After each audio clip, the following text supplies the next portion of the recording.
Now, starting at the top, gents, the oil shock. We have to talk about this. So Trump, I think, has just kicked off a global recession. I just think we don't know it yet. Iran blocking the Strait of Hormuz for the past 2 weeks is a massive problem. Oil and gas coming through the straits, as we know and have spoken about before, roughly 1/5 of the world's supply comes through that strait. For context, I was looking at the numbers. That's about 20 million barrels of crude per day and about 10 billion cubic feet of LNG. And that really puts into context the 400 million barrels that was released by the IEA member countries, which is effectively around a 20-day buffer. So I think it's just not really going to matter all that much. The US, we've seen, has now reduced sanctions on Russia. So obviously they're going to buy some Russian oil. My take is the damage has already been done. Inflation up, interest rates steady or up. Not good news for us. And I think we are in global recession territory. The other thing before we dig in, I wanted to just share is I was looking at the new leader of Iran, who's an incredibly strong military guy, unlike his dad, obviously devout and driven. He is not backing down after seeing his father killed, his wife, his sister, brother-in-law, and their daughter. And he, by his own words, there will be revenge. This is not going to look good. This is bad news. I mean, he's extremely wealthy, powerful, military guy. He's got a personal fortune of around 3 billion. He's got about 100 billion set aside outside of national wealth and control of parliament. And he knows how to use it.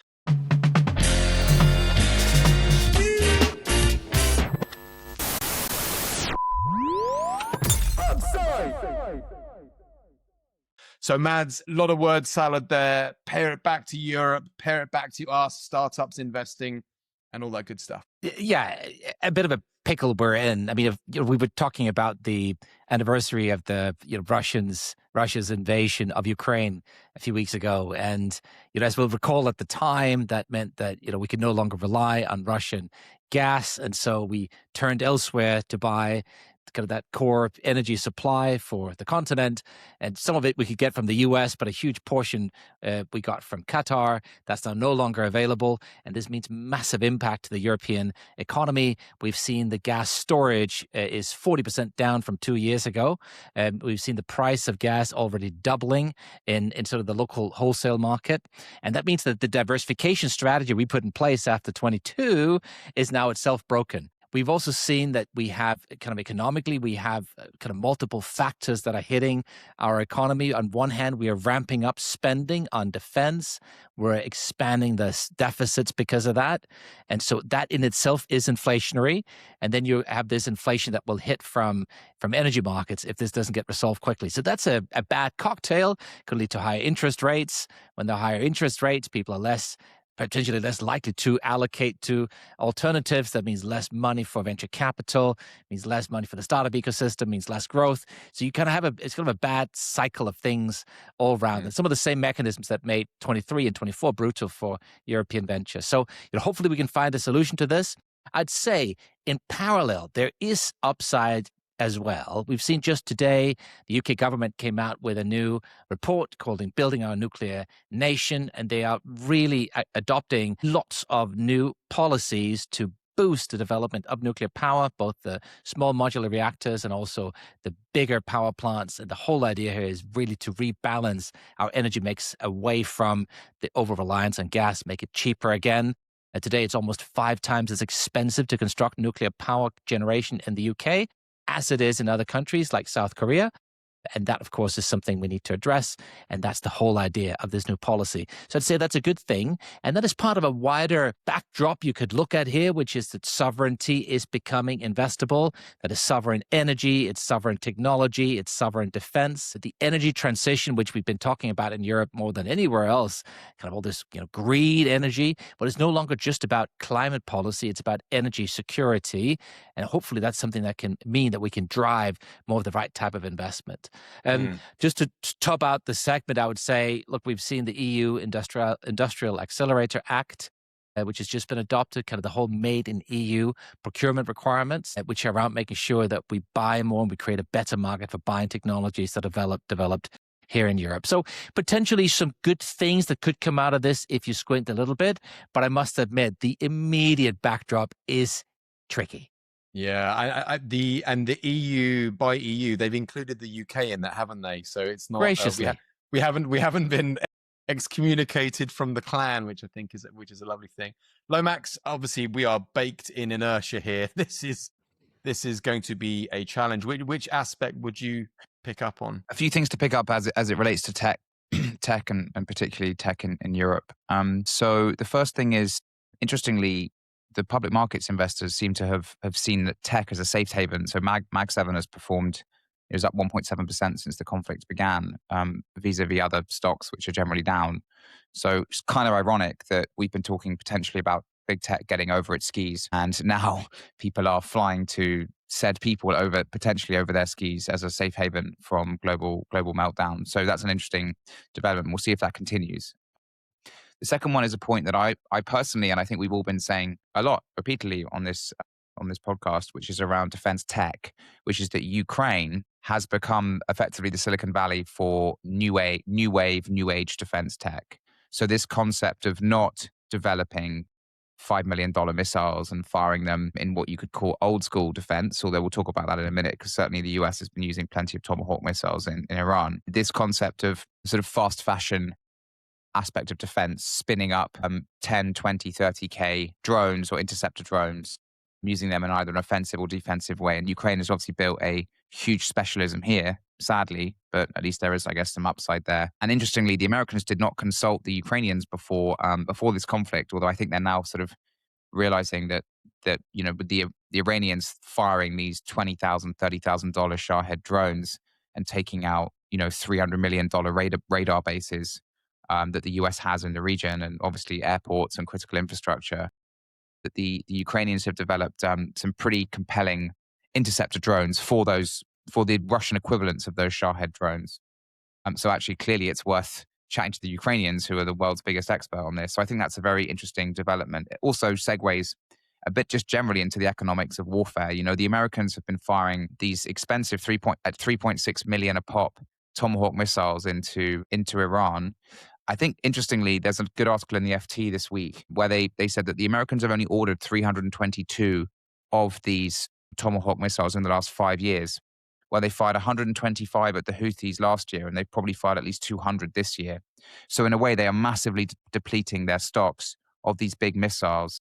But, maybe going forwards, we're going to switch to this more sort of faster, agile, smaller, drone-based warfare. And interesting George Bush quote came out in the Benedict Evans newsletter, where he says, "I'm not going to fire a $2 million missile at a $10 empty tent and hit a camel in the butt." A little bit derogatory, but the point is this: is the economics of warfare do matter, and the type and scale of warfare does matter. And clearly, these Shahed drones are causing massive damage locally in the Gulf. Very interestingly, I guess also, but very sadly, in the context of Tomahawk weapons. And I think this maybe feeds into the role of AI in warfare, which feeds into the potential Anthropic debate with the Pentagon, which is we sadly had 2 Tomahawk missiles hit a school on the first day of the conflict in Iran, with I think over 100 children died in that horrendous attack. And interestingly, I read one observer saying on the first day of these attacks is probably when you have the most intelligence at the state at that time. And to make a mistake like that, which clearly was a very targeted attack, supposed to be probably on an Iranian Revolutionary Guards site, is pretty shocking. And there are kind of, first of all, it's pretty obvious that it was an American missile. There's even like a Raytheon, apparently a kind of circuit board that's been discovered at the school, which is the maker of these Tomahawk missiles. This is still too early, and I don't want to set off, rumors or whatever, but talk of was AI used in the targeting? And so suddenly, actually, the role of AI in warfare starts to get incredibly controversial. You've just thrown a massive brick on the table, haven't you? Right, I know. But Lomax, just for the sake of the conversation, isn't the counterpoint pretty obvious here? I mean, we've seen from autonomous vehicles that robot drivers are far more accurate than human drivers, reducing the accident rate by 95%. I mean, I think it's entirely likely that AI-guided targeting would do the same. There's so many situations where humans just can't process all the information that goes into things. And so, I mean, isn't it likely that, if anything, the targeting will be more accurate with AI than less? You're totally right. And this is the same with AI for radiology. What it is like, but as ever, when you adopt new technologies and you start to have this kind of centaur approach of humans working alongside the AI, like a kind of cobot style in the context of a factory, then in a way you might end up with accountability and responsibility and things falling between the cracks, right? It's like, well, Mhm. human thinks the AI checked it, the AI think the AI kind of did its job. And so you end up, I don't know, who knows? But that is definitely something that we've seen in other industries. Well, if the perception is there will be a perception issue, if assuming people in the public sphere get to know about these things, there will always be the Definitely, I PR mean, look, about it there's also, saying it's the AI, there's certainly killer AI. there's certainly a big PR element here. I mean, look, obviously Hegseth has taken a much more aggressive stance than his predecessors. He's renamed the Department of Defense the Department of War.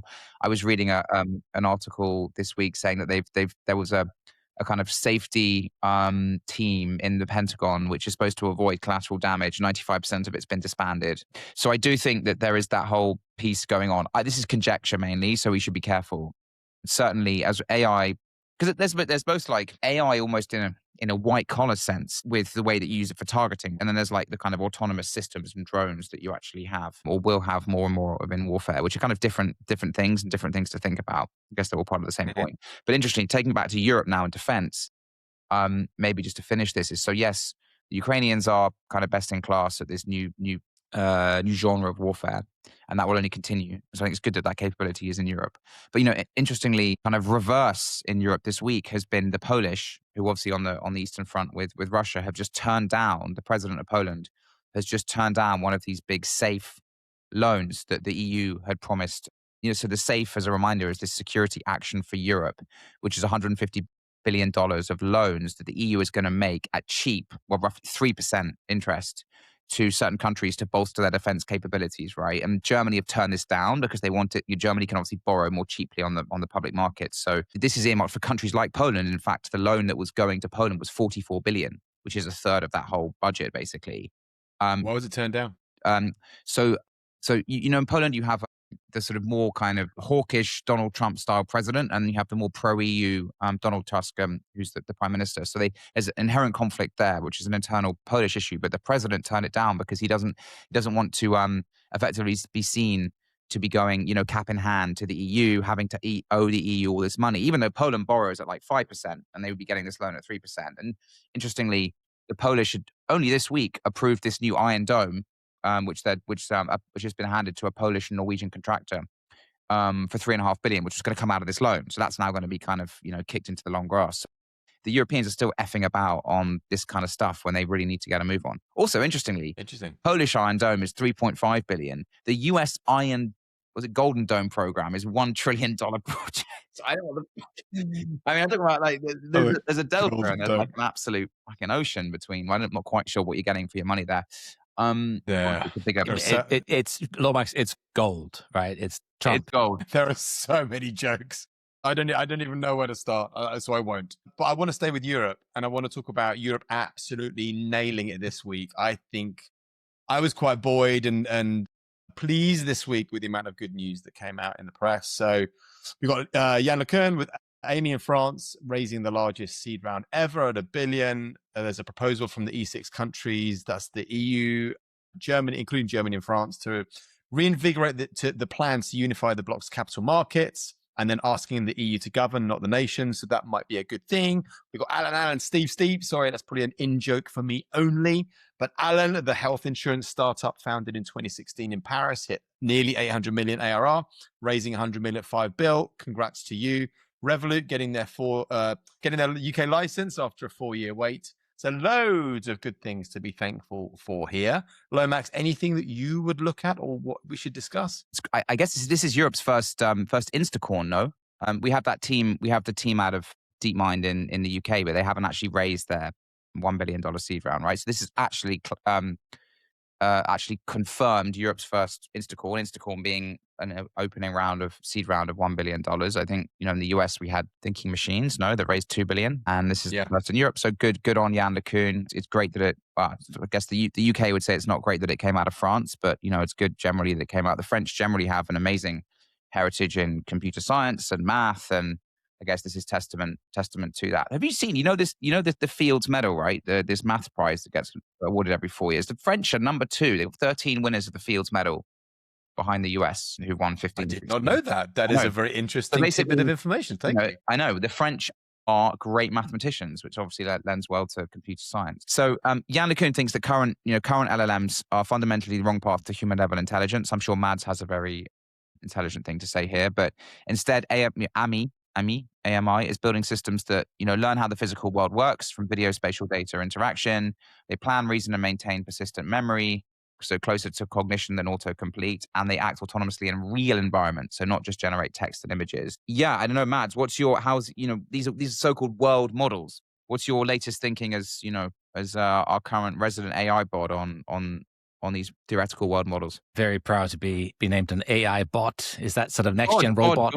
Bod, not bod.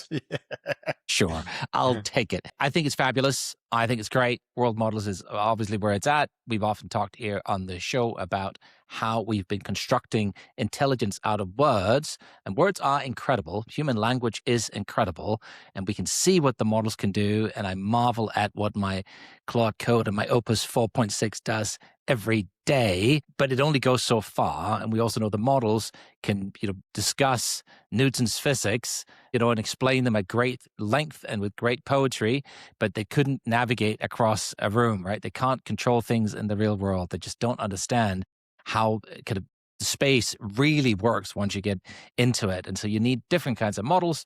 And so the whole idea with what Yann LeCun is doing with JAPA, his model at AMI Labs, and others are working on is to create models that have this spatial intelligence and innately understand how the world is actually built up of atoms, not just the words that describe them. Mads, you may have an answer to this. What else is beyond world models? So we've got large language, we've got some obviously small language, other variants, world models. What else would fit into the completion pot? Do you know? I don't know that we know yet, Dan. I think there was a time when people didn't think that LLMs would be more than autocomplete. And I think what they can do today goes far beyond what most people, even many of the inventors, thought we'd be able to do with the models. I mean, they are incredible. But it's also clear that they have limitations. And so the idea of a world model, the idea of models with spatial intelligence is the thing that has emerged as the next big frontier. And it's a frontier. I mean, the map's not been charted yet. We don't know what lies beyond. We don't know whether we're going to go into this world of world models, and that is where the rainbow ends and the pot of gold is, or whether there is another thing beyond it. Of course, we will keep finding new technology. We will keep doing new things. But I think we talked at the start of the year about when are we going to get to AGI? Now, my assertion at the time is there's no way you can get to AGI with an LLM. Because until you really understand space, you can't have general intelligence. Yeah. But it is plausible that with a world model like what LeCun is developing, you can get to AGI. You can get to something that understands the world well enough to be able to do anything a human can do without limitation. It's a bad analogy, but it always feels like these frontiers are part of a brain. And we're building the building blocks of it is a bad analogy, so I'll just stop there. But it feels like we got whatever your amygdala and you got your world models, which is your prefrontal cortex, and maybe some other things. It's not as bad an analogy as you might think. It turns out that if you look biologically at how the brain works and how synapses fire and how different neurons, they work together to think about concepts. Well, actually, LLMs work in similar ways, and we can see how they fire, and we can see how different regions of an LLM will fire and work together to address specific and complex concepts. Now, the truth is, the biology of human intelligence is still not very well understood, which is why, as I see it, biology is the next big frontier for us. Computer science seems to be largely a solved problem. And it is likely that we can get, certainly software development is a solved problem, and it's likely that we can get within the next few years to something that looks and feels like AGI, a model that is so powerful it can do anything a human can do. And what is the next frontier then? If we've conquered silicon, if we've conquered the digital world and everything that happens there, well, recursive self-improvement is then limitless, right? If the model is so smart, it can just get better and better in that world. And the thing that's left for us is biology. It's the real world. It's understanding how plants and humans and animals and how all that stuff works. So this is incredibly exciting. And so to your point is, I think it's hard for us to say exactly what the analogies are with human brains and human intelligence and digital intelligence, because human intelligence in itself isn't that well understood yet. Yeah. Yeah, blimey. We're So going to I get think into singularity chat soon, aren't we? bringing us back, Sorry, Lomax. bringing us cut you off. back to real to the here and now. I think this is a huge thing. This is a huge milestone for Europe. Potentially a great, research hub that even if this thing, to be honest, even this thing doesn't really work out, which I hope it will, you have an amazing pool of capital, hiring an amazing and fostering an amazing group of talent in Paris, right? And we all know what comes from that. You look at the people spinning out of DeepMind now to create their own company. So I think this can only be a good thing. Elsewhere in Europe, as you said, Revolut secured their UK banking license in 4 years. in 4 years. It only took 4 years. It took 4 years. I mean, yeah, it's just like classic UK FCA malaise. But great for Revolut, which is still on a massive tear. I think still on progress for 100 million customers by. Aren't they getting their US license at the same time? Didn't I see that this week? I just don't know what the latest valuation is 70 billion. I think they're now doing a secondary at 100 billion. I just don't know what the cap is on Revolut, Well, I said we didn't really pick up on London maxing, which is the thing that's been trending here over the last week. I just thought it was beautiful to see. There's so much happening right now in London's AI scene in terms of investment, in terms of companies. Now, clearly, Amilabs and LeCun is in Paris. I think that's wonderful. But if you look at the capital, if you look at the talent that's flowing into London right now, if you look at the scale up, OpenAI, Meta is investing here in their AI lab, so much is happening. So I just think that's great to see. Yeah, and there's a number of American R&D outfits that are starting to move back to Europe or move to Europe, which I think is kind of interesting. And I'd like to see how that plays out over time. This is all good stuff because it all ties into these people can spin out and create their own companies going forwards right over the next 5-10 years. So I think that's very, very exciting. A couple of other things I found interesting is which I think is hugely exciting is the co-founders of BioNTech, which, to be honest, is the biggest tech company, $25 billion market cap is probably the biggest tech company that's emerged from Europe in the last 15 years, or one of them. Clearly, Revolut 70 billion, but BioNTech is certainly up there. The founders, Ugur Sahin and Özlem Turesi, sorry, his Turkish names. Well done. I probably well done. Right there. I would have bastardized those. Butchered, should I say? But they are now announced. BioNTech is obviously a listed company. Famous for its COVID vaccine, among other things, or its pioneering of this mRNA vaccine technology, which they're now using in the NHS to run trials for cancer vaccines. It's a hugely important company. They have now announced they're going to spin out and create their own startup, which, I don't know if it'll be an Instacorn because biotech is not quite. Why?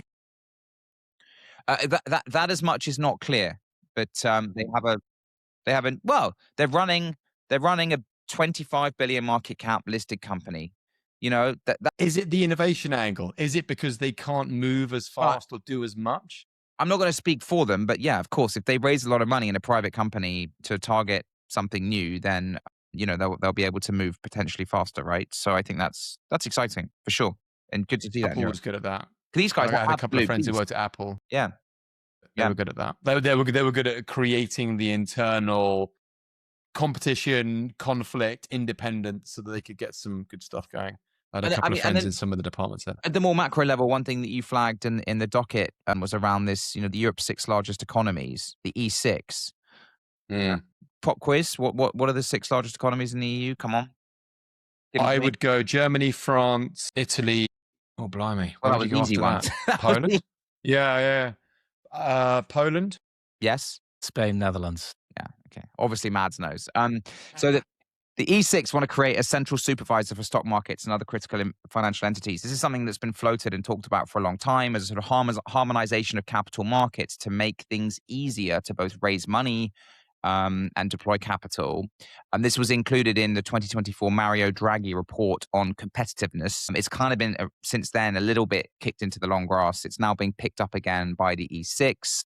At the core of it is a proposal to move supervision of large cross-border stock exchanges to ESMA, the European Securities and Markets Agency based in Paris. So I think if this happens, it's a really, really good thing. It sounds really boring, and it is the kind of EU taking a little bit more control away from countries, right? But I think at the at the benefit though of like harmonization, simplification, potentially certainty, reducing costs for raising capital, doing business in the public finance markets. Ultimately, I think it's a good thing. As ever, it's the Luxembourg people don't like it. The Irish, who are actually about to take over the presidency of the EU Council, don't like it. Apparently, you need to get 65%, whatever relevant threshold of the countries to agree. So if they can get it through, So it might not happen. I think it's necessary. No, I think this kind of I think It we is. need to. Yeah. I got the impression that the countries are up for it, as in they wanted to relinquish and say, "Come on, you govern. We'll be part of this," but maybe it won't get through. We'll see. It's a huge thing. Yeah. It's a huge thing. Yeah. It's a huge thing, and it's Merz once again who has forced Germany to do 180 because they were blocking it for many reasons, but he sort of said, "Look, we've got to make this happen." It's super interesting. It makes sense. I can see why individual nations would block it. I get it. But it's interesting that they have done a 180. That's great. Guys, let's talk about Cursor, because I can't not talk about Cursor. They're looking at a 50 bill valuation, which is nuts, up from 30 bill 4 months ago. Their story will go down in history, no doubt. I wonder if it will be in flames. Just a little bit of context to put their trajectory in perspective. They were valued at 2.6 in January 24. So that's 20x in a year. They're doing about a 2 billion run rate. They're serving many of the Fortune 500s. They've grown from 12 people to 300 in 3 years.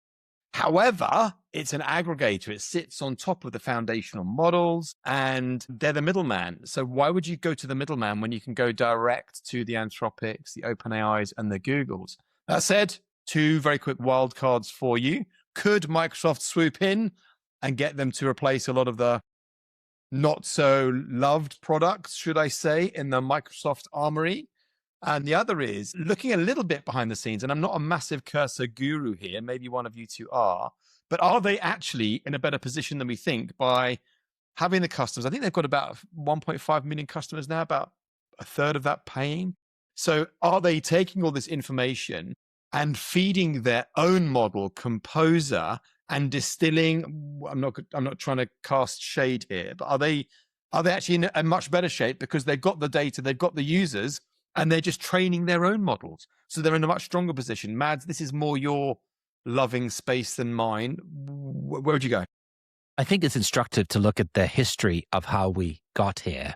AI coding became a thing. Anysphere, the company behind Cursor, were very quick to take VS Code, which is an integrated developer environment. So that means kind of a place where coders can make code. Historically, when you made a software program, you'd have an IDE where you could sit and you could look at the code, you could run some tests, you could see how it did, you had a little terminal window, you could see all your files, you could click them easily. Kind of a place where you have a command console, like a mission control, where you could do everything and write your code. So VS Code was very popular, and they forked it, and they hooked that up to the LLMs, and presto, they created a beautiful user experience that said, look, you're already writing your code. Why don't we just feed all this LLM goodness in here to help you make it better, help propose code, help make changes. You can chat with your code base. It can propose how to improve it. That was wonderful. And for a while, the whole world thought that is how we're going to be coding. Until a year ago, when Anthropic launched Claude Code and said, guys, maybe we just don't need to look at the code anymore. Maybe we just don't need an IDE. And people said it was heresy. People said, no way. And Dario Amodei from Anthropic, he said, look, I really think that in 6 to 9 months, most of the code is going to be written by AI, and it's not going to be code anymore. And people said, heresy, this is not going to happen. Well, it happened, right? And by Q4 last year, most of the diehards, they folded. And today, I don't know anybody who is sort of a leading thinker on coding who writes their own code. It's just, why would you do that? And if you don't write your own code, you don't need Cursor. There's no point in having an IDE unless you sit and look at the code. But if you use Claude Code or Codex, which is OpenAI's copy or kind of their knockoff, or if you use Antigravity, which is Google's version, you don't need an IDE. And so I just can't see how this can end in anything other than flames. Now, Jasper is the parallel, if you remember that. Before ChatGPT was released, Jasper was this app that wrapped GPT and could help you write copy and other creative tasks. And then ChatGPT was released, right? And Jasper made it to $1.5 billion valuation, and it just totally collapsed. And I think, I don't know, look, I don't know if Curse is going to disappear completely, but the growth rate is certainly going to slow down. And I think they're going to go in reverse. I'm totally with you. So that's my assessment. Yeah, I'm totally with you. Lomax, do you disagree? Don't disagree, no. No, I think it is going to be slightly flaming, but we'll see. Maybe there's a bit of M&A. I'm assuming there is a listing not too distant in their future, potentially. I've not seen anything for 26, but okay. Well, let's stay with AI. We got the AI and chips war, I've called this, on the docket. We've got a bunch of news in your happy space, Mads. Big tech backing Anthropic. Now, it looks like this is big tech saying to the Trump administration, please don't list them as a security threat. It looks like everybody apart from Meta got in on that. And I don't know why Meta didn't, but maybe there's a reason there. And then Sadiq Khan, bless him, chipped in and said, why didn't you come to London? Come and hang out in London. We'll love you. Meta's building its own chips, building and using its own chips, which is really interesting, bypassing Nvidia completely. A little circularity revisit with Nvidia and thinking machines, some deals and some love being done there. It's GDC, so Nvidia's conference this week or this coming week, drawing 25,000 engineers from across the world. Wonder what's in store there. So Mads, I don't know, lots of AI interesting stuff. Take your pick. Yeah, amazing development. And I'd say one of the things we've been talking about is NVIDIA's unassailable moats and how long could they keep up the high net profit margin rates they've had, right? Sort of in the mid to high 70s, unheard of in any other industry at any other time. What we're seeing is exactly what we've been talking about, which is the market bifurcating. You've got GPUs used for training and you've got chips used for inference. And now Meta is releasing their own inference chips, and they are really, really good from what we can see. So good that they might be even. They might be even faster at inference or better at inference on a price performance basis than Nvidia's chips. Because they tried before, didn't they, Matt? They tried last year. What was it? Was it Dragon something? They tried a different chipset and it didn't work. Look, Google is now on the 7th generation of their TPUs. Some of this stuff doesn't happen overnight. But it's really interesting that at first, for the first time, it looks like there is kind of a real, major challenge here to sort of the NVIDIA fortress. Now, obviously, Google has already had theirs, right? But NVIDIA was a massive customer. Meta's a massive customer of NVIDIA. Now, are they also going to start to produce their own, kind of roll their own silicon? Not for training, because that's still going to be NVIDIA's turf, but for inference. So that's super interesting. The custom ASICs market, so the market for custom chips that are used for inference, is growing 3 times faster than GPUs. Now, at the same time, the bull case for NVIDIA is still strong. Certainly, they have CUDA, they've got a great advantage when it comes to training. And we also know that the market, the overall AI market, is expanding so quickly that although they're using share in inference, revenue is still growing at a formidable rate. But, Intel also had a moat, right, with X, and they had the best fabs once upon a time. It did take a decade for decline to show, but eventually we know where they ended up. So very, very interesting development. Now, next week, we have a big week because it is GTC. It is, where all the great and goods of the world of AI travel to see the Jensen Huang show and NVIDIA's global tech conference. I wonder if he'll be wearing a black leather jacket. I just don't know. Maybe he will. He has promised a chip that will surprise the world. Has he? And so that'll be very interesting to see what actually happens. We saw a bit more of the whole AI jobs theme play out. Atlassian cutting a number of jobs, and interestingly, Oracle lining up to do the same, amassing a huge $500 million restructuring budget. So I think Oracle is planning massive headcount reductions, as is Atlassian, and it's consistent with what we talked about with Block. Is maybe it's just they're using it as an excuse for a sort of more general riff. Well, no one uses Jira anymore, right? So I'm assuming they've got a little bit of trouble at Mill.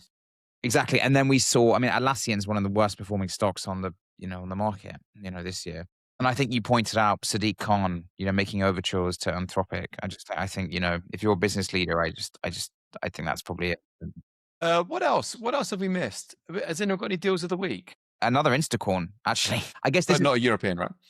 So, well, no, this I guess Instacorn in the sense that it's a company that out the gate is $1 billion valuation, which is this UK Ukrainian defense team called UForce. Ukrainian founders, but they're based in the UK, I think, or they're split across both countries. Have just raised 50 million. I think led by Lakestar.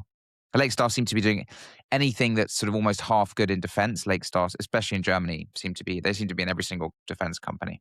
In that case, gentlemen, unless there's anything more for any more, we are cooked for this week. Quite a short episode. Well, week ahead. What's happening? What are you doing? Well, Where are you going? What are you doing? Are you on a plane? No. I am blissfully not. At GTC, we've already talked about the Fed's got a meeting. It's the first Fed rate decision since the oil shock. Oh. The consensus is it'll be a hold, but it looks like the cuts in interest rates are being pushed from June to September. And so there's obviously this double supply shock that we've talked about, both the tariffs and now the oil on top. And we've also got the ECB, March 18, 19 also coming up. And again, there is a probability, 42% probability, according to Polymarket, of a rate hike in 2026. Really? Yeah. So that's obviously going in the wrong direction. End on an upside, crazy kids. Where can we end? The other thing that I saw this week, which will interest neither of you, was the audio devices, the pendants and the rings and the listening devices for note taking. I cannot see in a world of Sundays why you would ever need any of these devices, but I kind of think they're always cool when people are poking the bear launching new tech. So I'm going to keep an eye and see. So I was flat wrong about the Meta glasses, although I've never seen anybody wearing any. I know there's lots sold, but I've never seen anyone wearing them. So we'll see on these pendants. You can't buy them in Europe, no? You can't buy the glasses. You could buy them in some European countries, I think. You know, Meta are doubling down on these things, so don't expect them to go away anytime soon. No, listen, I don't think they will work. I think they will become shelfware. I think they'll become a social pariah. Is my take. I don't buy it. I don't believe in it, but we'll see. But on the audio pendants and the rings and the note-taking devices, when you've got a phone, I don't know why you'd ever need another microphone in the room with you, but we'll see what happens there. So, gentlemen, that is it. If we have no more good stuff to share with the world, we'll call it a day, and I'll catch you all next week. See you on the next one. Bye.